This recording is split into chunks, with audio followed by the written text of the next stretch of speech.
berada di tengah-tengah forum anggota Inkindo ini luar biasa. Dengan usia yang sudah ke-42 tahun, itu artinya bahwa Inkindo telah memberikan kontribusi luar biasa bagi pembangunan nasional di Indonesia. Dan kita harapkan bahwa Inkindo akan terus bisa berkontribusi positif.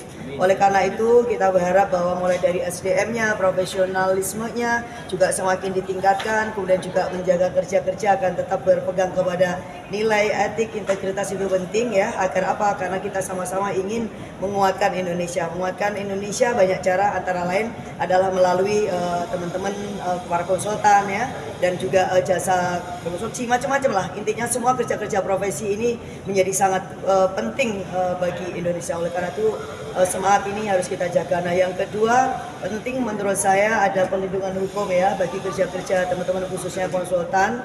Oleh karena itu upaya untuk terus mensosialisasikan peningkatan kapasitas itu juga harus dilakukan, dan pemerintah memiliki kewajiban juga untuk melakukan pembinaan.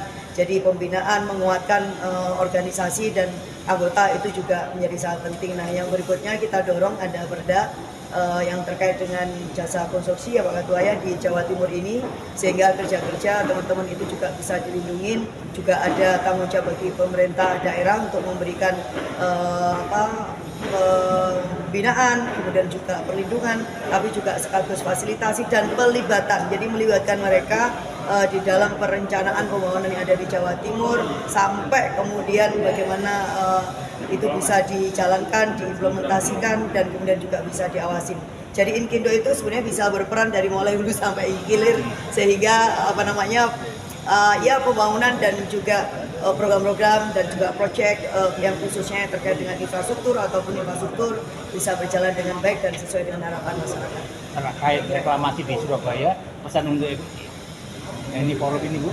Ya, ini jadi kalau pesan saya sih pokoknya solid anggotanya, dan Inkindo kita harapkan semakin maju, semakin bisa memberikan kontribusi yang sangat positif, khususnya untuk bisa membangun peradaban yang lebih baik. Karena apa? Karena peran para konsultan itu kan sangat penting, karena mereka yang memberikan masukan dari sejak awal bagaimana sebuah konstruksi, sebuah proyek itu akan dibangun, tapi juga sekaligus mereka juga yang bisa berperan bagaimana sebuah pembangunan termasuk juga sebuah proyek konstruksi itu harus dibangun dengan cara yang terbaik gitu. Jadi mereka berfungsi ya merencanakan sampai pengawasan gitu ya Pak Ketua. Yeah.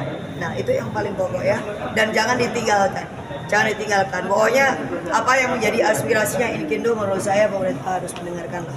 Biar ada bentuk apresiasi kita kepada organisasi yang udah cukup senior ya, udah 42 tahun. Baik, dan kami siap bekerja sama dengan Inkindo untuk membangun Jawa Timur kalau Pak Luhut jadi gubernur. Amin. Amin. Mudah diekspansif begitu ya. Sehingga antara lahan tadi, tapi juga masalah bagaimana kegiatan-kegiatan lain yang ini menjadi ancaman bagi keselamatan lahan itu sendiri.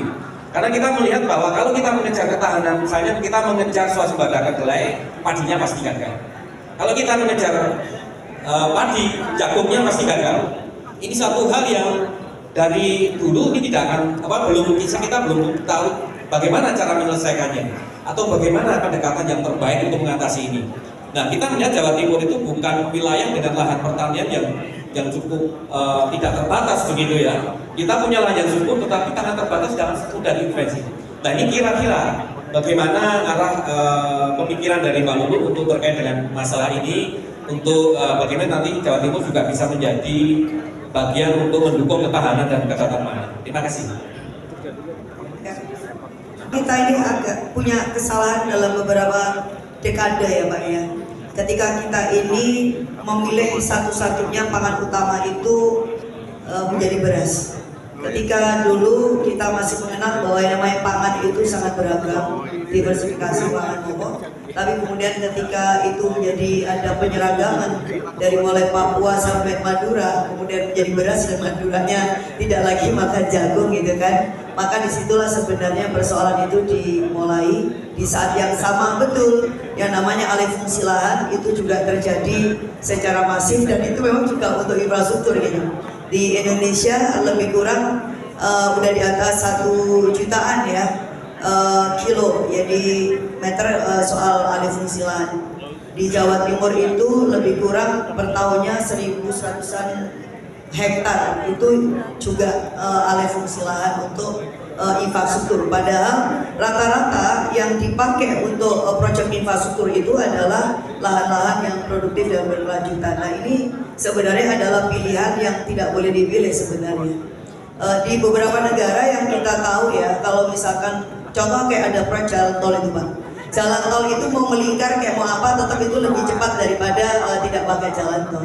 Nah, ketika itu yang dilakukan mestinya itu yang kemudian tidak menabrak lahan-lahan pertanian pokok gitu. Karena apa? Karena yang namanya pangan itu kan nggak bisa disubstitusi. Nah, ketika pangan yang tidak bisa disubstitusi itu kemudian dikorbankan, maka ini akan pasti menjadi persoalan. Kecuali akhirnya lagi-lagi kita harus mengambil kebijakan yang itu memang benar-benar harus dijalankan secara hati-hati. Termasuk ketika kita meluncurkan skema dengan perhutanan sosial ya. Maka ini kita sebenarnya juga akan berhadapan dengan isu deforestasi gitu. Nah, ini kan akhirnya dilema-dilema yang mau tidak mau harus kemudian diambil hanya karena ada kesalahan yang memang terwariskan dari rezim ke rezim beberapa dekade ini gitu. Oh, ini mau dibilang kalau dibuka segini. Wow, udah Bel. Lumayan sih.